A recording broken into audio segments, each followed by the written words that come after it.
Հարգելի գործընկերներ, պարոն Տերտերյան, ես տեսնում եմ, որ փոփոխություն եք կատարել եւ որոշակի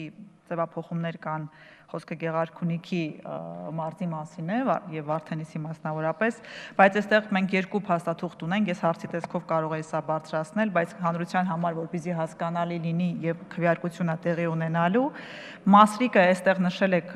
չկա այս ցուցակի մեջ, որը մեզ է տրամադրվել եւ կա առանձին Մասրիկ եւ Ավազանը միացվել է իրար, բայց այս ցուցակում դրանք չեն երևում։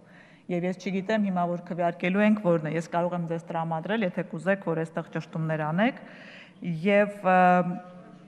շարունակում եմ կարծել, որ այնուամենայնիվ ազգային ժողովը այսօր չունի հստակ տվյալներ հասկանալու համար, որքանով է արդյունավետ խոշորացումը ընդհանրապես եւ նման տվյալների բացակայության պարագայում իսկապես